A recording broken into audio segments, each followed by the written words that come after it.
Are ruthless. If they lose, they change the rules until they win again. And the Einstein in charge, the woman who couldn't win Pennsylvania with Beyonce and $1 billion. I'm seeing different things out there about people like Kamala Harris saying they want to pack the Supreme Court, eliminate the Electoral College, do all these other things. And I think those are really bad ideas. I think our founding fathers would have thought they were bad ideas, although I think it's interesting. If you want to expand the Supreme Court, why don't you do it right now? Oh, you don't want to do it right now. You want to do it maybe okay, I get it. So it's not that you think the court should just be bigger. You want to try to do, but I think what's happened is they've suffered a series of losses over many cycles, none more dramatic than in Florida over the last 7 years, that's for sure. And I think they're acting out, doing some of these things. And our founding fathers believed in having an amendment process. They didn't think everything that they did was perfect. They understood that constitutions sometimes needed to be amended, and sometimes these things needed to have alterations. But there's a reason to do that. And when you're doing it, you want to reinforce the founding principles, not try to deviate from the founding principles. And that's what Kamala is trying to do. Say, look, this is a moment where there are no bad ideas. A no bad idea brainstorm is what I'd like to call it. And in that no bad ideas brainstorm, we talk about what we need to do and think about doing around the Electoral College. We talk about the idea of Supreme Court reform, which includes expanding the Supreme Court. We invite a conversation about multi-members districts. We talk about, that if we win the Senate, which we should and we will, then the Senate Judiciary Committee should have rules that they put in place. So when these people come before as nominees to the Supreme Court and lie, that they are held to account and consequence. Not just that somebody goes on cable news and says they lied, but that there are rules in place to actually penalize people for lying to a Senate Judiciary Committee. That like we agree that it is right to have ethics rules for Supreme Court justices. And let's put those in place. Let's talk about statehood for Puerto Rico and DC. These are the things I think that we've got to do. We've got to neutralize these red states from cheating, including blue states expanding their maps. And all of this, I think, we got to fight fire with fire. These folks are playing to win. We got to play to win. According to some polling, this is apparently the front runner to be the Democrat Party's presidential candidate in 2028. Yes, in some polls, AOC takes the top spot away from Kamala Harris and Gavin Newsom, proving that Democrats in this country have learned nothing. It's clear, though, that AOC and her fellow party members have clear intentions for the Supreme Court should they regain the majority. Say do something about it. What do you mean, do something about the court? Well, when it comes to the courts, there's court reform. There's a menu of things that we can look at. There's ethics reform. There is financial entanglements that we're seeing on the court. There are, of course, open discussions about expanding the court to match the number of circuit courts that we have, going from 9 to 13 specifically. There are a lot of those options. So this is the issue. Here's the math on it, right? So right now it's conservative 6, progressive liberals 3. In order to get the majority on the court, you'd have to add 4, and all 4 would have to be progressive. So you get 7-6, and then next time Republicans have it, they would have to add 7 more. Eventually, you get to the point where you need to fill Yankee Stadium just for the Supreme Court, and nothing would ever get done. These are some bad ideas, man. Bad ideas. And if you really think about it, the goal isn't what's best for the American people. The goal for them is how can Democrats gain power in perpetuity? That is the goal. It's not about the American people when it comes to the Democrat Party. And I wish Democrats would understand that. I wish the people that support this wicked party would understand that they're not doing these things to help you. They're doing it so that they can make sure that they lock themselves into power in perpetuity. I mean, come on, man. You want to make DC a state? You want Puerto Rico to become a state, but there was no conversation around Guam, no conversation around the U.S. Virgin Islands, no conversations around those places, just Puerto Rico and D.C. because you think that those are liberal strongholds. That's right. You want to add more Supreme Court justices. Not to say that it hadn't been done, because if I'm not mistaken, I believe they did add 2. I think the Supreme Court started at 7 and they added 2, but that was like 100 years ago. So there is some precedence there, but what would be the purpose of adding, 4 or 5 more Supreme Court justices other than them being able to put Supreme Court justices that are basically more Ketanji Brown Jacksons? Come on. That would be a net negative. That would be a net negative for the United States of America. I mean, come on. And the abolishment of the Electoral College essentially mean Chicago, New York City, and LA would run the country. Essentially, that's right. Whatever they say, Right. That's right. That's the direction. And Lord knows, we don't want America. I got to keep saying this, man. Do not California my America. We don't want it. No. We don't want it. This is why you should not drink before you go on a Zoom meeting. Okay, that's why you should not drink before you go on a Zoom meeting, because that's what you sound like, and you think you sound professional, but you sound absolutely crazy. Yeah. At this point, Kamala should just go bury herself in her little shell and don't come back out. Like, I don't know why she keeps coming back out, because she's an utter embarrassment. And to me, you are truly a glutton for punishment, because you just want to keep getting made fun of. Like, I don't understand. Stay inside. And AOC is no better, because AOC just sat there and she had no idea what was going on. They should have given her the questions like 6 weeks in advance so she could have prepared to have this conversation with these people. That's what they needed. The only thing I can say right now is, y'all remember when we were kids and you'd be playing tag? Y'all remember tag? And when the person was losing, they would change home base because they kept losing. Yep. That's literally what we're seeing. That's why Uno rules have changed so many different times, because whenever somebody's losing, they keep changing the Uno rules to the point now Uno had to come on to say that is not how the rules work. So at this point, all you're watching is them. The Democrats right now are literally crashing out times 10 because they're losing. The word says, Proverbs 20 and 23 says, diverse weights are an abomination unto the Lord, and a false balance is not good. Why am I saying that?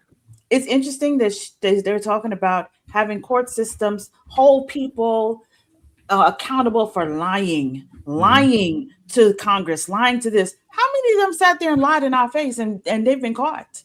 They've been caught. Yet they block things from happening to their own people whenever they're caught lying.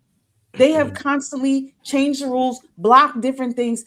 That girl who was sitting there texting with Epstein during their oversight hearing, something was supposed to happen to her. Nothing happened to her. Nothing happened. She was from the Virgin Islands. Yeah. Exactly. So you're just seeing all these different things where people are sitting here changing the rules. No, this is why we had a constitution. That is why we still have a constitution. That's right. And that is why we go with what our founding fathers said, not the little bratty losers that the Democrats are, because they're upset that they're losing. Because you know what? Let me go with my old saying growing up in New York: punks jump up to get beat down. Okay? So y'all started something that y'all couldn't finish. Y'all see, don't start nothing, wouldn't be nothing, but y'all wanted to start something. Hakeem Jeffries got up there and said, we gonna FAFO, we gonna redistrict, we're gonna go do this. And then when everything came and crashed in your face, now all of y'all crying. Y'all ain't changing no rules. Because if y'all do that, y'all will make America have like a whole uproar. I'm so serious. America will have an uproar. And the thing too is that when AOC is leading in the polls to become president in 28, or to be the representative for the Democrat Party in 28, that right there lets you know that the Democrat Party is done. That's right. They're in shambles. When AOC is the front runner, and Kamala Harris, is a close second, that tells you everything that you need to know about the Democrat Party. Their leadership is abysmal. They have no one. Well, my first thoughts is every 4 years we have the season finale of the United States of America. And there's a couple of shows they put out during the season finale, like the presidential debates. And I'm just saying, if the Democrats genuinely put out, let's just say Harris for president and AOC for vice president, it will be the most entertaining season finale of the United States that I had ever seen in my entire life. I gotta go back to former Vice President Harris over here, because she started off that soliloquy with, "We're going to have a no bad idea brainstorm." If you have ever served in the United States military, especially if you enlisted, then you know there are in fact such a thing as bad ideas. Trust me, the things that privates come up with, E1s, E2s, E3s wise, the things they come up with is just asinine. It truthfully is. Let's just go through what she said. If we win, that was the quantifier. If we win, then the Senate should have rules for when they lie, they're held to account in confidence. What she said. These rules are in place to penalize people for lying to a Senate committee. The question I have to ask is, why do you need that rule for when you win? Why can't we just do that right now? Shouldn't lying across the board be a bad thing? What if the Republicans said, hey, you know what? Great idea, former Vice President Harris. Let's go ahead and do that. You'll be the first one trying to push back against it. She said ethics rules. And my question I'd have for her is, who decides what the ethics are? Because on the left, you have no ethics at all whatsoever. Your ethics are whatever it is I want to be tolerated. And if you don't, you're hateful. So who's decide what is a lie or not at that point in time? I would love to hear that from her. She said they want to neutralize the red states from cheating, right? Puerto Rico and DC, like you said, expand blue states' influence, shoe on the other foot. If the red states did that, would you be mad? If we found a group to put in there and that was only conservative leading, would you be upset? And this is the games that they play. It truthfully is. Come up here and like that Wise is saying, let's just change the rules around. I'm not the least bit surprised AOC is leading the polls. It's an indemnification of the entire Democratic Party in the United States of America. Why would she be up there? She's not particularly brilliant. We've heard her talk before. That's just an objective statement. When she fumbles over her words, when she does not know a lot of basic requirements to be in office or just basic understanding of the United States of America. So it can't be that she's brilliant. Does she have great policies? No. Listen to the ways that she talks. She doesn't have great policies. So why in the world would AOC be the number one front runner for Democratic Americans? Because she is emotional, because she matches the look of what they want for the future of the United States of America, just like they did with former Vice President Harris, although they didn't even want her. She just kind of got thrown up there. So I'm not surprised by that. But the bright side is it is very hard. Outside of the emotional liberals, we ain't talking about them right now. The ones who, when you give them a point, all they can say is, but Trump, but y'all did this. We ain't talking about them. I'm talking about the ones who actually have a shred of common sense. The ones who maybe are Democrats because they are ignorant, because they spend their time watching TV, going to work, going on Netflix, and playing video games. They have never actually taken the time to look into it. What happens with those people is they hop on a show like this. They go on TikTok and they see some truth thrown in front of them. And they think to themselves, well, wait a minute. I'm a Black American. I don't want to be viewed the rest of my life as someone who's in poverty. Why do Democrats do that? Well, wait a minute. I'm a woman. I actually, and this might be a shocker, I actually want children and a family and a husband. They don't speak for me. And they're actually bleeding people from the Democratic side because in 2026, you can no longer hide the truth as easily. Everyone has a phone. Everyone has access to the internet. And so everyone can just say, you know what? I'm going to turn off CNN because this woman is really abrasive. I'm just going to look it up myself. And once you take a sip of that truth, you can either continue to go down the path of lie, knowing that you are doing that, or you have to make a decision. John 17:17, our job is to sanctify them in the truth. His word is truth. That's all we got to do. Let's keep telling the truth. And eventually the truth will indeed set us free as a nation. I tell people all the time, once you see it, you can't unsee it. You can only ignore it. That's right. You can only choose not to believe it, but you know the truth. That's just like, when people get introduced to the gospel for the first time, they know it's the truth. Now, at that point, you got a decision to make. That's right. Do you follow or do you, continue down the trajectory that you're on?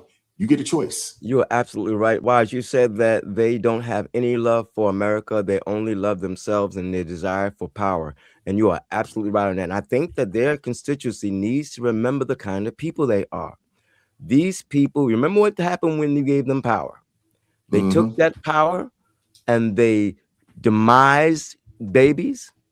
They took that power and they trashed the female sports industry by putting men in it. They were so unconcerned about you that they put people in important positions through DEI that did not deserve them. Then they took your money and they gave it to the illegals while they took their piece off the top. Yes. These people have no respect for America. And they tell you this every time they get in front of a camera. I haven't seen one time when they have gotten in front of a camera and did not tell you who they were. Even when they were trying to pretend to be somebody good, they told you who they were. So all I'm saying is that if we ever let these people get back in power, God only knows what's going to happen to our nation. Oh, yeah. Well, you know what will happen, Minister Danzel? It will be a fast track to hell. Yes. That's what it will be, because that's what we witnessed for 4 years. The only difference between us and them, we're not willing to go and unalive some people over it. Yes. That's right. the difference. We look at it and say, man, this is crazy. We don't agree with it. We can speak against it. We'll pray against it. You know, we'll tell anybody that will listen. These people are wicked. Do you see what they're doing? That's right. That's right. On the other end, they're like, you know what? These people, they want to do the right thing. Let's take them out. And they call us the violent side. You know, like, oh man, you know, or you know, you get these folks that they're Christian nationalists. You know, they're the ones causing all the uproar and the violence in the country. And I'm just like, on what planet? See, Minister Denzel, if you put that in front of them, though, right? If you just take that sound bit, that's all they have is sound bits, right? You're violent. You're dissenting. January 6th. You're like, okay, cool. So how about the millions of dollars of damage done during the BLM riots? Okay, fine. Not that. How about the lives lost and the millions of dollars worth of damage done during the ICE riots? How about that? George Floyd? No, like I can keep going and going. Like, no. But that was justified. So what if we burn down Black small-owned businesses because we can't control our emotions? That was justified. So what if we're pushing back against people who put on a uniform every single day, trying to make a living for their family and trying to keep a roof over their head? Who cares? I was told it's wrong. There's no accountability at all whatsoever. Every single Republican I've ever talked to about January 6th says, yeah, it was kind of dumb. Wouldn't have done it personally. Okay, it's over with. Move on. They acknowledge it. They talk about it. But the left wants us to cry. They want us to be on our knees and beg. We're so sorry that people did this thing, and completely ignore. You shut down traffic. There's videos of people who are trying to get to the hospital to do their job in the ER, but you got a couple of people sitting there in the middle of the road with a little sign saying, stop, pay attention to me instead. It's absolutely childish. And I'm not willing to give up January 6th to them, because we found out later on how many government agents were in that crowd. We don't know what their role was. And they opened the doors to let them in. We don't know. We don't have a clue yet. Well, we also don't know, Minister Danzel. We also don't know how many of those people, you know, that were agitators were paid by SPLC. Thank you. They were not Trump supporters. Good point. Yeah. You'll back me up on this. I remember I listened to January 6th, and I don't give a pass to the individuals who went in there. Even if you open the door, fine, don't go in, fine. Right. But at the same note, too, that never smelled right to me. Why? I don't know if you ever did guard duty in the military, but for my service members down there, you are on guard duty with a loaded weapon. Your one and only order is, let me see if I get this right, I will guard everything within the limits of my post and quit my post only until properly relieved. AT is guarding the Capitol. AT is mowing them down. You mean where we have the seat of government at? That's your one job, and instead you open the door? No, it's not the same. It's not the same as stopping people from going to work. It's not the same as beating people up. It's not the same as throwing things at people's businesses to the point where they have to say, I'm Black, please don't break into my business. It's not the same as lighting vehicles on fire. It's not the same as throwing things at the police.